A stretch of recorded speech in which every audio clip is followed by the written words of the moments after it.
How to remove a video as a profile picture on TikTok.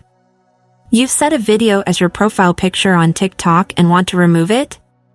In the previous TikTok tutorial, I showed you how to set a video as your profile picture.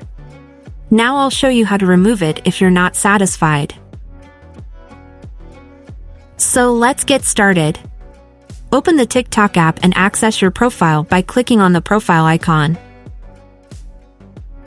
To change the profile picture or video, we'll use the Edit Profile option. Click on it. Now, choose Change Video to remove the video that was previously on our profile.